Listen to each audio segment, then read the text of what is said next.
When you tell black folks the truth about themselves, they listen. When you tell nignogs and ninjas the truth about themselves, they're liable to pop a cap in your behind. Simple as that. If you're telling the truth to black folks who are civilized, who have a sense of dignity, honor, and pride, those individuals right there are going to heed wisdom. They are looking to integrate information that is going to move them forward. But when you are speaking to the ghetto mind, they will rebel against you even if the message is coming directly from God. Jesus could be walking the earth today and speaking the very same truth that y'all about to hear out of this man's mouth. And the same people who attest to be followers of Christ will once again prosecute and persecute him because they don't want to hear what he's got to say. They don't want to hear the message of the way that y'all are living is foul. It's destructive. Your soul is corrupted. They don't want to hear that. They want to hear the lies. They want to hear that their darkness is indeed light. So that being said, I want to get into this oldie but goodie. And I've actually never seen the full video before. I've really only seen, there's a viral clip of it where, let's just say,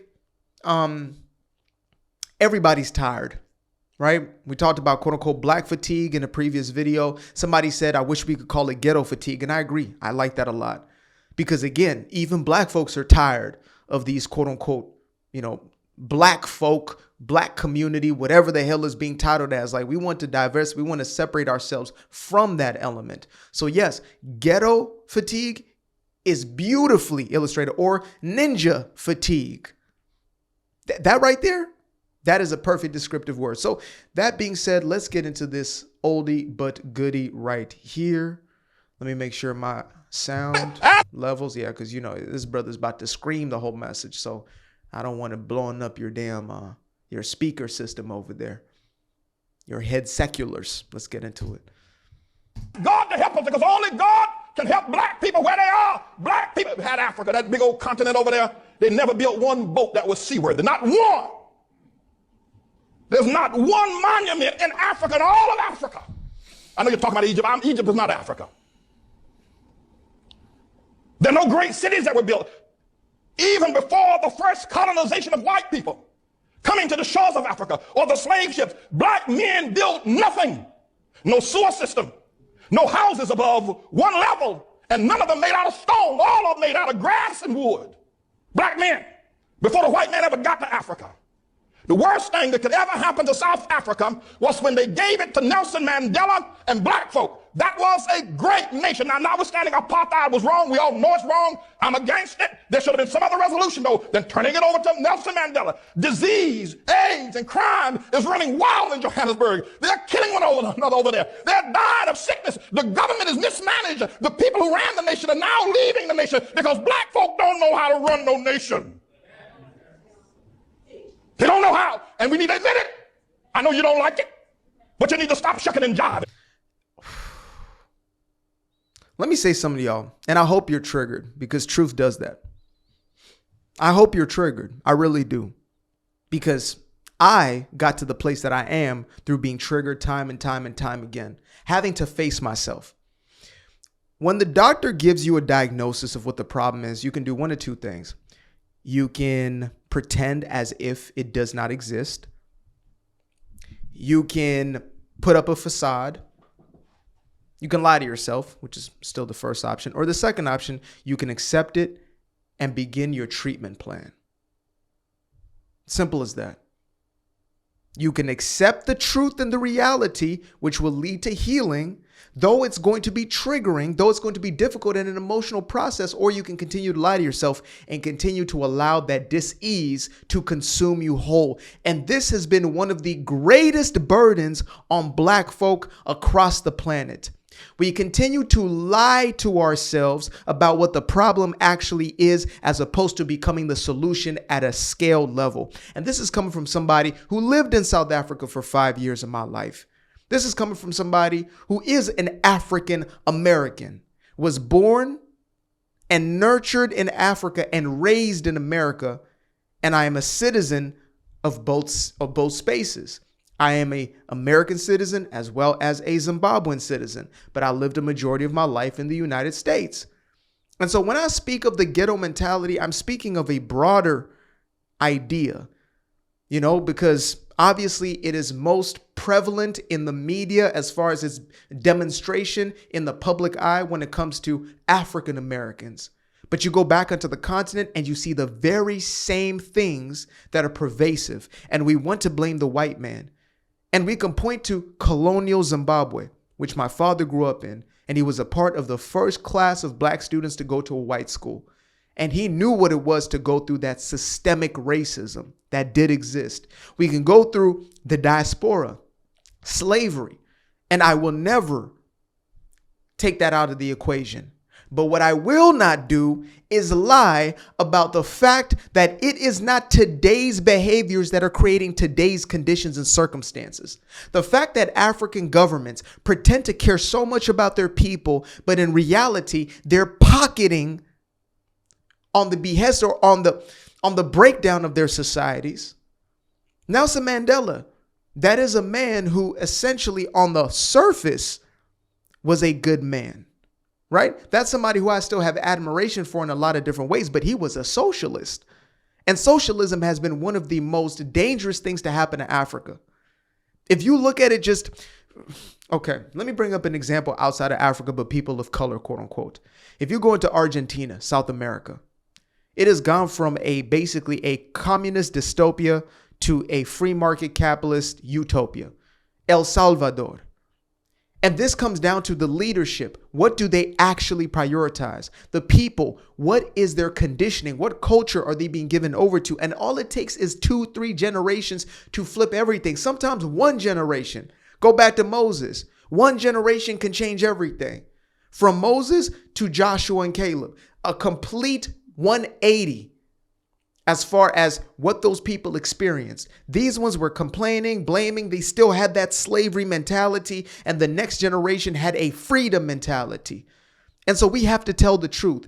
Black people are as capable as any other people, but we've not been living up to it because we're so busy blaming the white man, the very same man we run to every single time we want something that is already built out. Oh, the white man did this, the white man did that, but why is it that you always got to move to his country then? Why is it that you got to move to his continent? And this is coming from somebody whose family moved to the Western world in order for greater opportunity, because we understood that in the context of what we lived in, we were not going to be able to experience that very thing. Folks, I'm not holding the damn thing back. I'm sick and tired of trying to sugarcoat this and trying to make people comfortable about situations. Yes, I'm being emboldened. This brother right here. And when I say brother, by the way, I'm speaking as far as those who I resonate with at a soul level, those who I resonate with at a message level, at a cultural level. You can be a quote unquote white man, Asian man, and you are my brother if I resonate with you. You are my sister if I resonate with you, not just on the basis of my color. If you're somebody given over to the ghetto ratchet mentality, I'm not in your vicinity. I'm not in your family. I don't want to be a part of whatever you got going on. We can be blood. And I will still disassociate. I will still, what's the word? They use the word tether. I will untether myself from that situation. Untether myself from that relationship.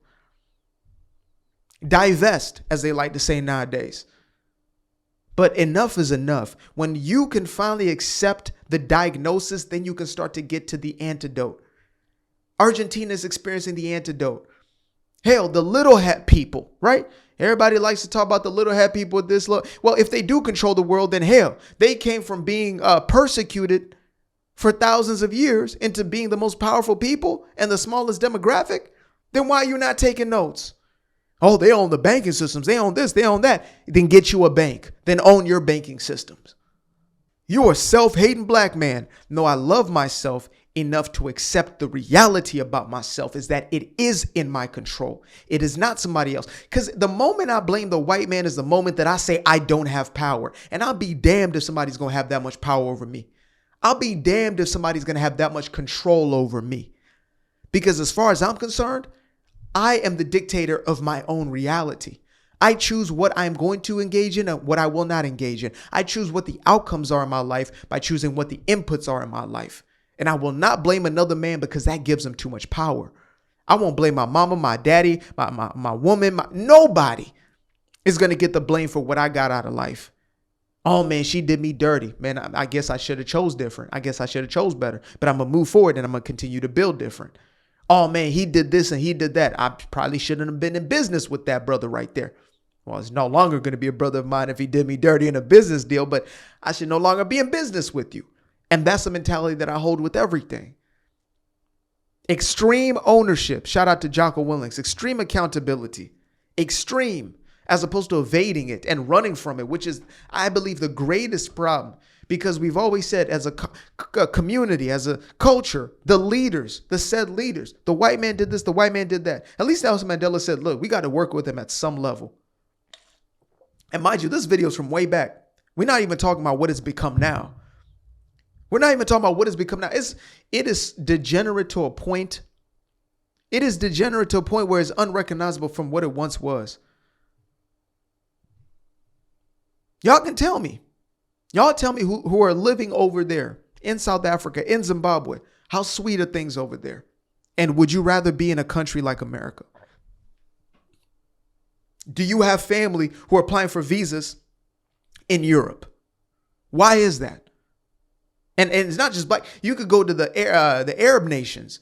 Why is it that they got to flow into United States, flow into Europe? Why is it that South Americans, Mexicans, etc., why is it that those borders are flooded with individuals? Because they understand that this system works. Take some damn notes instead of being so damn jealous. My goodness. We got a problem. Nigeria produces oil every year, yet the children over there are hungry and pot-bellied and walking barefoot. We got a problem. You talk about the Hutus and the Tutsis. Look what's going on in Zimbabwe now with Mugabe. Wow. We got a problem, black folk. And forget about Zimbabwe and South Africa, Nigeria. Look at what y'all have done in Harlem. You can't even hold on to Harlem. We got a problem. Black folk don't understand the world. When I tell you that our ancestors are rolling in their graves, they're like, what did we do it for? We did this for twerking. We did this for drill music, for 304. Like, we did this for this culture. Like, imagine being, some of the civil rights leaders. Like the episode from the Boondocks, right? When MLK comes back and this basically is that sketch. It is that episode. There's no way they can be looking at what's going on right now saying, yep, that's exactly what we gave our lives up for. That's exactly what we sacrificed everything for. We gave it all up for that. There's no way, folks, there's no way they're looking down and saying, yeah, we wanted that. We wanted that right there. We gave our lives for that nonsense. I'm gonna let him cook, but yeah, I am, as you can tell, I'm triggered, and rightfully so. You can get mad with me all you want. You can say what you want, but you can't prove me wrong. Now, I'm not saying this because I hate black folk. I'm saying it because I love you enough to tell the truth. And the only person going to ever help us get out of the situation is going to be God. There's something wrong with the black man's mind. There's something wrong with his mind. He does not understand the world. He doesn't. I don't care if he learned medicine. He doesn't understand the world. He can't even hold on to understand the world. He can't even hold on to Harlem. When he was here, he moved out. We got to talk to the Lord. People, we got to talk to God. And black women, Shirley Chisholm, Harriet Tubman, Coretta King, one of her boys. Yeah, okay, then we got a black president. But you black women, what's wrong with y'all? Y'all gonna let that white woman, what's wrong with you black women voting for Barack? Don't you understand? It should have been a black room if you're gonna have a black president. What's wrong with you? Y'all ain't got no sense, you black women. Your men treat you like the dogs, like your dogs. Oh, brother, wait until Kamala makes her way to the forefront. Oh, you gonna have a doozy, dude. Yeah, they voted for her. 92% of them, sir. 92% of them voted for a scam in Kamala Harris. Obama wasn't even close to what it really. Oh, the Democratic plantation has got y'all minds, souls, and bodies. Wow. They walk all over you. They make you pay the bills at home, and then the preachers pimp you in the churches and make you pay the bills. Y'all crazy black women buying these black men private jets, the tune of $50 million for a to ride around in a private jet. And you talk about, look at our pastor. What's wrong with y'all women? What's wrong with you? What's wrong with you? And what's wrong with a black man that would take that kind of money out of a poor neighborhood and buy himself a private jet? What's wrong with y'all niggas? What's wrong with you? What's wrong with you, black women? What's wrong with you? Vote for. I hope y'all heard that. Now, I'm a free market capitalist to my damn core, and I'm unapologetic about that. But he said they are taking money out of the community and bringing it out. Your pastors, your pulpit PIMPs are taking money from grandma, soliciting money from grandma, pushing that you got to pay your 10%. And a little on top of that, damn near spiritual extortion. That right there, I'm coining that phrase. Spiritual extortion is what's taking place in these churches. Grandma's putting her 10% of her pension or whatever she's got coming in, just for that money to go into some foolishness into the white man's hands. Oh, it's too good. It's too good. Directly back into the hands of the person who's the so-called enemy, right? Barack Obama, what's wrong with you? What's wrong with y'all? Crazy. Black people, let me tell y'all something. That's the vile part. He said, what's wrong? Y'all, it's crazy. And he's not lying. Ever hear me say, preach again, they can kill me tomorrow. But let me tell you something. We're not going to ever get anywhere until we look into the mind of a black man. He doesn't think correctly. I don't care what he is. He can be a doctor. He can be an astrophysicist. The nigga got no sense. Wow. You talk to him. You talk to a black man. He doesn't understand the world. He's never built anything. The most the black people have ever done, they did it here in America under white people's help. When they were in Africa, they didn't do nothing. Y'all don't want to hear that, though. Y'all don't want to hear that. No, you don't. You don't want to hear that.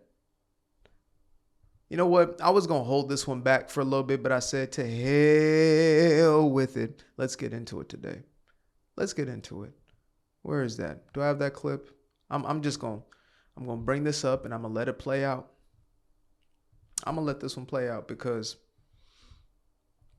we're here to rip the Band-Aid off today.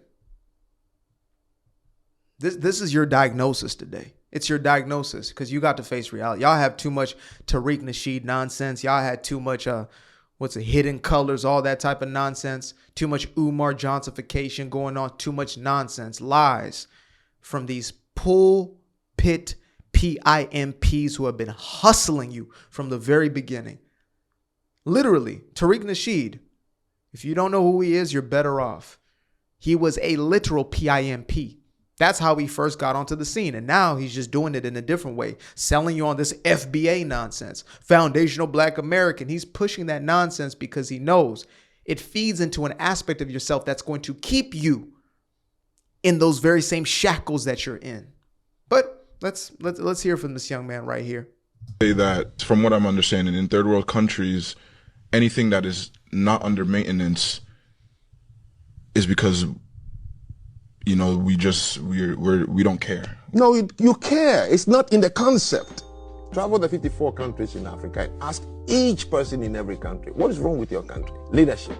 Leadership. All of you say the same word. So let me ask you, since 1960, the country has been picking the wrong leader every 4 years. Not a single railway built by the British is in Nigeria today, but the one they built in their country that same year, it's still running. Not a single railway built in Ghana in 1960 is still there today. What do you know in that country that has been properly maintained by the people every day and it works perfectly? It's hard for people to maintain things when they're not gaining a lot. No. It's hard for people to maintain things when they don't have the concept of maintenance in their culture. What is the one word in Igbo for maintenance? Maintenance is, there's no direct English word for that. It doesn't translate directly to maintenance. That's correct. How about you? It doesn't translate. That's correct. But it translates to like take care of. No, that is not maintenance. What is the one word for repair in Igbo? Imezie. Exactly. What is the one word for repair in You see, I'm driving you to somewhere. What is the one word for democracy in Igbo language? You don't. How about you? You don't. You're trying to practice something that is not in the concept of the language. There is no African country, and I've done it through Kenya, I've done it all, that has an equivalent of the word maintenance. Well, in order to maintain something, you have to have it first, correct? No, if I leave it for you, you can maintain it. The British left a lot of things in this country. You see how the young people are so conditioned to go directly to the victim mentality. It takes the elderly gentleman to speak some sense into them. The one who's actually done the due diligence and the research. And that's why it is so vital to speak to the minds of the young, because they're being saturated with these ideas of victimhood, oppression. Worse than it even was 30, 40, 50, 60 years ago. This is according to the folks that talk to me, or at least communicate with me on a daily basis, vis-a-vis my comment section, etc. Those who have experienced life 30, 40, 50 years ago and say, wait a minute, the race relations were never this bad. It was never to this extent. What are we doing? Where are we going? What is the outcome here? Is it racial war? Why are they not telling the truth? Why do they continue to push this idea that, black folk have never been able to do for themselves, people of color never been able to do for themselves, etc.? It does nothing but create that reality. So when you face it, we have not been maintained. We've not been building. Go to most places in Africa, at least where I've been. This is the most accurate depiction of it, or I guess the most accurate explanation. Things are just breaking down to break down. You go on the streets of Harare and it's just like, has anybody been here since, the 90s when I was a kid or something like that? Has anybody actually just been here to do anything? I'm not talking about the president's quarters, right? Which is basically the royalty in these countries. I'm not talking about that. I'm talking about everybody else's life, the regular everyday people. Not the ones that they try to prop up. No. The reality of what these socialist, communist structures look like. They don't work. They don't work. And until we accept, because it's not about understanding, we all have the ability, or most people have the ability to understand this. Are you willing to accept the truth or not? So I'm going to let this play out and we'll wrap up. Appreciate you guys for joining me for another one. Till the next time. Peace. When they left, they established the hospitals, they established the fire station, the post offices, the railway lines, the roads they built before they left. You are not able to maintain it because you don't have that concept. Because your environment, the tropical environment of Africa, the way you build your houses, the material you use, you don't require maintenance. Every country that is called industrialized countries, today, one of the things you know about them is maintenance of what they had. That's why we have buildings here that are about 250 years old, 300 years old in this country. There are buildings in other countries of Europe that are 700 years ago. The Notre Dame that burned in France was a 13th century building. Do you know what kept it that long till today? Maintenance is a culture. Appreciate you guys for tuning in. Now, if you'd like to stay around, make sure to click that little subscribe button down there, or you can show some love by going to the description below and clicking on the button titled Buy Me a Coffee. Leave a little something there, or click on the Cash App. Leave a little something here. Till the next time, peace. I fell in love with the sunshine. I fell in love with the light. I fell in love with the full moon. I fell in love with the night. I can see the light again.